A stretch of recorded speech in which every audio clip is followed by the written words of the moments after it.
नमस्कार दोस्तों, तो कैसे हैं आप। मैं संजय गुप्ता। दोस्तों, एक बहुत ही सुंदर सी कहानी। एक गरीब माँ किस प्रकार से करोड़पति बन जाती है बड़ा पाव बेच के। आइए उसकी इस कहानी को सुनते हैं। एक बार की बात है, एक रबड़ी नाम की औरत रहती है और उसके पति का देहांत हो जाता है, लेकिन उसका एक बड़ा बेटा रहता है और बहू रहती है, और बेटा का भी बेटा यानी उसका पोता रहता है, जो कि बहुत छोटा रहता है। अब वो जो माँ थी वो हमेशा अपने बहू को डांटा करती थी कि बेफजूल खर्ची मत किया करो, अब तो हमारे पास ज़्यादा कमाने के साधन भी नहीं हैं, और तुम्हारे पिताजी यानी मेरे पति का भी देहांत हो गया है। मैं बेटे को भी समझाती हूँ कि कहीं काम धंधा करे, लेकिन जब भी सास उसे टोकती थी तो वह काफ़ी नाराज़ हो जाती थी कि माँ जी मुझे बार बार टोकती हैं, और वो अपने पति से कहती है कि तुम्हारी माँ ही रहेंगी घर में या फिर मैं ही रहूँगी, अब तुम ही डिसाइड कर लो। इतने में वो जो माँ रहती है वो बात सुन लेती है, और वो आती है और बहू और बेटे से कहती है कि बेटा अब तुम ही लोग खुशी खुशी रहो, मैं यहाँ से कहीं दूर एक छोटे से घर में रहूँगी जो कि खेत में पड़ता है, और वहीं मैं अपने जीवन का गुजारा करूँगी। इतना सुनते ही वह जो बेटा रहता है वो दुखी हो जाता है और बोलता है कि माँ तुम वहाँ कैसे रह पाओगी, कैसे तुम्हारे जीवन का गुजारा हो पाएगा। तब माँ बोलती है कि बेटा मैं बड़ा पाव बनाना जानती हूँ, मैं बड़ा पाव बनाऊंगी और वहीं बेचूंगी। वहाँ जो प्यारा सा गांव है उस गांव में जाकर मैं बेचूंगी, और जो भी बिकेगा उसी से अपना जीवन यापन करूंगी।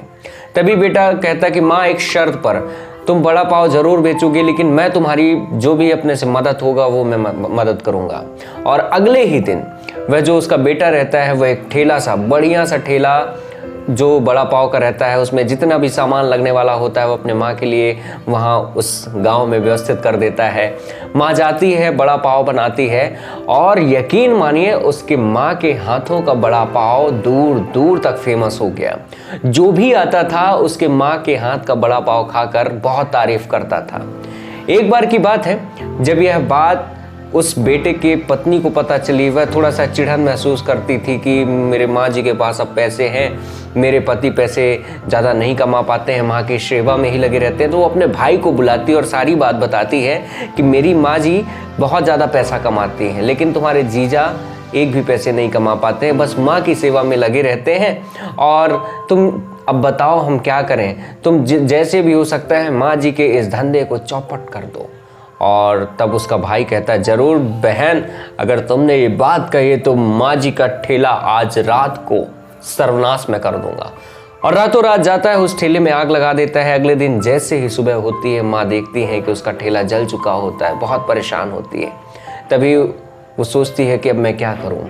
तभी उसी दौरान एक व्यक्ति जो कि कार से जा रहा था, बहुत बड़ा व्यापारी था, वह देखता है और बोलता है कि माँ जी आपके हाथ के बनाए हुए बड़े पाव मैं जब भी खाया मुझे बहुत ही खुशी महसूस हुई, बहुत ही टेस्टी आप बनाती हैं।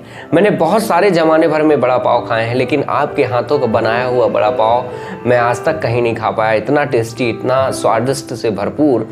और मैं चाहता हूँ कि अगर आपका ये जो ठेला है जल गया है, आपके हाथों का बड़ा पाव मैं पूरे अपने जिला को खिलाना चाहता हूं और ज़िले के बाहर भी भेजना चाहता हूं। अगर आप कहें तो मैं आपका इस मुनाफे पर, आपके जो बड़ा पाव की विधि है अगर वो मेरे को आप बता दें तो मैं आपको 25% मुनाफा दूंगा, आपको काम भी नहीं करना पड़ेगा। तब माँ जी कहती हैं, बिल्कुल बेटा, मैं अपने माँ से सीखी थी बड़ा पाव बनाना, मैं ज़रूर बता दूंगी तुम्हें। और वह जो व्यापारी है माँ जी को ले जाता है, सारी चीज़ें बताता है कि माँ जी हम इस प्रकार से बड़ा पाव बेचेंगे। माँ जी खुश होती हैं और महज 6 महीने के अंदर वह माँ जी के पास और वह व्यापारी के पास उस बड़े पाव से करोड़ों रुपए का बिजनेस हो जाता है। पूरे जिले भर में जगह जगह फ्रेंचाइजी के माध्यम से बड़ा पाव बिकने लगता है, और वह 25% का मुनाफा माँ जी को देता है। तब माँ कहती हैं कि बेटा ये मुझे नहीं चाहिए, मुझे मेरे बेटों को ही दे देना। और जैसे ही बेटे के पास वो माँ जी लेके जाती हैं, वह बेटा और बहू जैसे ही देखती कि माँ जी पैसे लेकर आई हैं, और माँ जी कहती हैं कि बहू यह तुम्हारे लिए पैसे हैं, मैं इन पैसों का क्या करूँगी, मेरा जीवन तो गुजर ही गया है। जैसे ही माँ जी ने यह शब्द कहे, उसकी पत्नी ने फूट फूट कर रोने लगी और क्षमा प्रार्थना करने लगी। माँ जी मेरी वजह से ही आपका ये ठेला जल गया था, मुझे जीवन में आप जितनी भी बड़ी सज़ा देंगी मैं उसके पश्चाताप के लिए तैयार हूँ। तब माँ जी कहती हैं कि बेटा तुम लोग खुश रहो, माँ कितनी भी आप लोगों ने दुख दर्द दिए, लेकिन मैं तुम लोगों को हमेशा बेटा ही मानती आई हूँ, यह पैसे तुम ही रखो। दोस्तों, कहते हैं कि माँ तो जन्नत का फूल है, माँ तो जन्नत का फूल है, उसके चरणों की मिट्टी ही वो जन्नत की धूल है। कभी भी माँ को नाराज मत करना, क्योंकि माँ को नाराज करना इंसान तेरे जीवन की सबसे बड़ी भूल है, सबसे बड़ी भूल है। यह कहानी पसंद आई हो तो बहुत बहुत शुक्रिया, बहुत बहुत धन्यवाद। इस वीडियो को लाइक करें और तक शेयर करें। धन्यवाद।